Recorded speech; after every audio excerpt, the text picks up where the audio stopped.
బయలుదేరదామా? నేను రావట్లేదు సిద్ధు.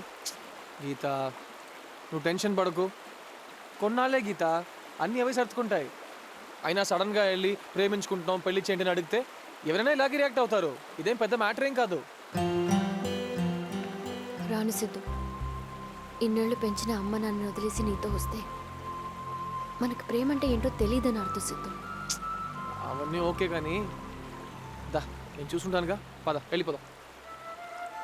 మా నాన్నకి ఇష్టం లేకుండా నేను రాను సిద్ధు. ఏ చెప్తున్నాను కదా చూసుకుంటానని. ఇప్పుడు నువ్వు వస్తున్నావు రావట్లేదా?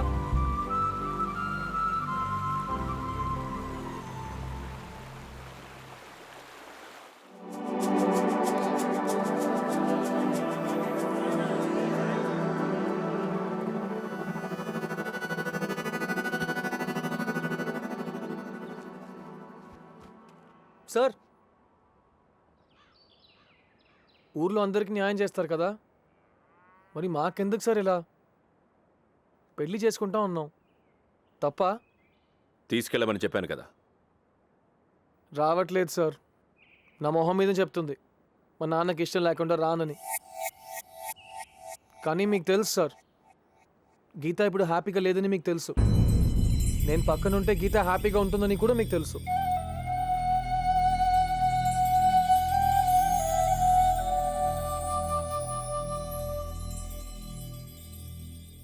ఇన్నాళ్ళు ఊరికి పెద్ద మనిషిగా ఉండటం కష్టం అనుకున్నాను. మొట్టమొదటిసారిగా ఓ ఆడపిల్లకి తండ్రిగా ఉండటం అంతకంటే కష్టం అనిపిస్తోంది. నా వయసులో సగం వయసు లేని ఓ కుర్రాడు మీ కూతుర్ని నాకెందుకు ఇవ్వరు సార్ అని ప్రశ్నించాడు. సాధారణంగా నేను జవాబు చెప్పను. కానీ నా కూతురు నిన్ను ప్రేమించింది కాబట్టి, నువ్వు పక్కనుంటే సంతోషంగా ఉంటుందన్నావు కాబట్టి, సమాధానం చెప్పాలి కాబట్టి నిన్నిక్కడికి పిలిచాను. ఒకవేళ నా కూతుర్ని నీకిచ్చి పెళ్లి చేస్తే అప్పగింతలు ఎవరికప్ప చెప్పాలి? మీ అమ్మక, మీ నాన్నక?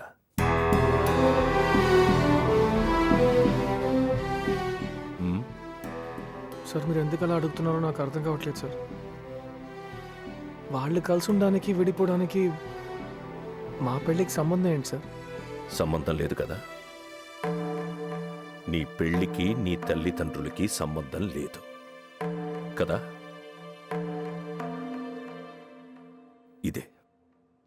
ఇదే నా సమస్య. పెళ్లికి ముందు ఇటేడు తరాలు అటేడు తరాలు చూడాలంటారు.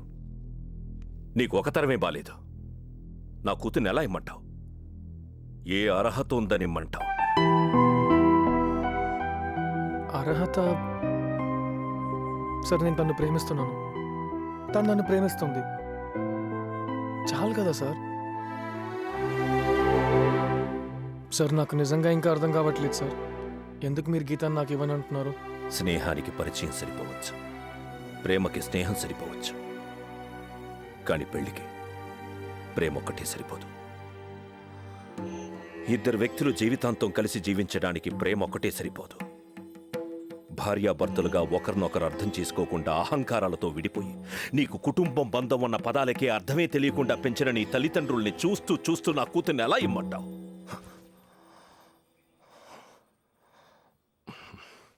చూడు, నీ తల్లిదండ్రుల్ని కించపరచడానికో నిన్ను బాధ పెట్టడానికో నేను మాట్లాడటం లేదు. ఓ ఆడపిల్ల తండ్రిగా నా కూతురికి పెళ్ళయ్యాక పుట్టింటికి ఎప్పుడు వెళ్ళిపోతామా అని కారణాలు వెతుకునే పరిస్థితి రాకూడదన్న భయంతో మాట్లాడుతున్నాను. మీరు చెప్పేది చూస్తే వాళ్ళిద్దరిని కలిపితే మా పెళ్లి చేయడానికి మీకు ఏం ప్రాబ్లం లేనట్టు ఉంది సార్.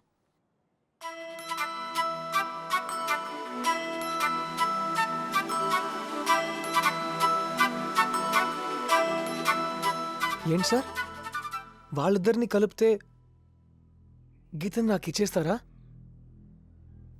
చెప్పండి సార్. నీ ప్రేమ గురించి చెప్పి బ్రతిమాలతావా? చెప్పండి సార్, నా ప్రేమ గురించి ఏం చెప్పను, కానీ కలిపితే గీత నాకు ఇచ్చి పెళ్లి చేస్తారా? కలపకపోతే? నేను పక్కనుంటే గీత హ్యాపీగా ఉంటుందని మీకు తెలుసు సార్. మీ గీత ఎప్పుడూ హ్యాపీగా ఉండాలని దీవించండి.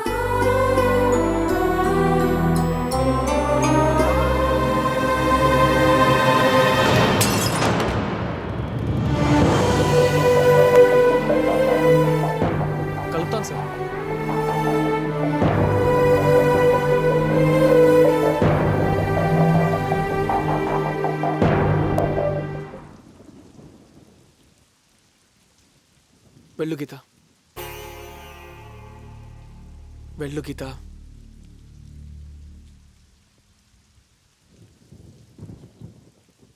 మా అమ్మ నన్ను కలపలేకపోయాను సార్. వాళ్ళు కలవరు. నేను అందరు కుర్రాళ్ళ ప్రేమించిన నా హక్కు అనుకున్నాను, కానీ ప్రేమంటే బాధ్యతని నాకు తెలియదు. కుటుంబం అంటే అమ్మ నాన్న ఉండటం అనుకున్నానే, కానీ అందరు కలిసి ఉండటాన్ని నాకు తెలియదు సార్. కానీ అమ్మ నాన్నని కలపడానికి ఒక్కొక్క ప్రయత్నం చేస్తున్నప్పుడు కుటుంబం అంటే ఏంటో అర్థమైంది. అలాంటి కుటుంబం ఉంటే ఎంత బాగుంటుందో అనిపించింది. ట్రై చేశాను సార్, చాలా సిన్సియర్గా ట్రై చేశాను. నా కోసం, నా కుటుంబం కోసం. కుదరలేదు. అమ్మ నన్ను కలపలేను, మిమ్మల్ని విడదలేను. ఏంటి సార్ ఇది? గీతకు నేను సరిపోను సార్. తనకు నాకన్నా గొప్పవాడు కావాలి. కరెక్టే, మీరు చెప్పింది కరెక్ట్ సార్. నాకు ఒక్క తరమే బాలేదు, కానీ ఒక విషయం,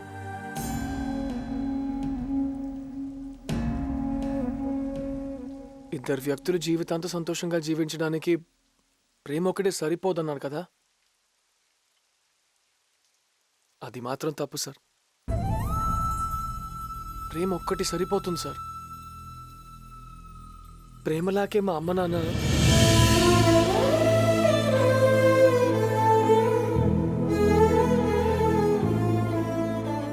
ప్రేమ లేకపోతే ఏమున్నా వేస్ట్ సార్. గీత,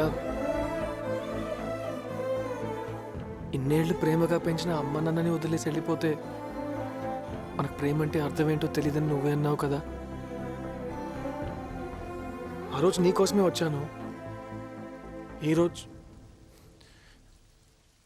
ఈరోజు నీకోసమే వెళ్ళిపోతున్నాను. ఉంటాను సార్.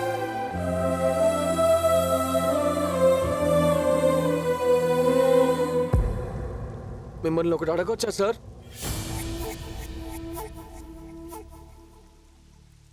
మీకు తెలుసు కదా సార్, అమ్మ నాన్న కలవరని మీకు ముందే తెలుసు కదా, మరి ఎందుకు సార్ ఇలా చేశారు? కలిస్తే బాగున్న ఆలోచన లేనప్పుడు నేను చాలా హ్యాపీగా ఉన్నాను సార్. ఇప్పుడు ఆశ ఉన్న వాళ్ళు కలవరని గుర్తొచ్చిన ప్రతి క్షణం చచ్చిపోతున్నాను సార్. ప్రేమించాను అంతే కదా సార్, పరీక్ష పెట్టాల్సింది. ఇంత పెద్ద శిక్ష వేస్తారేంటి సార్?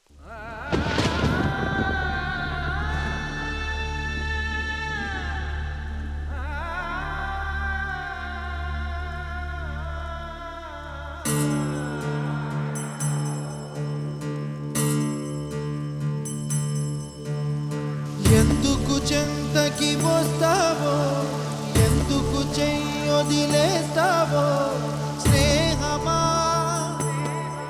చెలగాటమా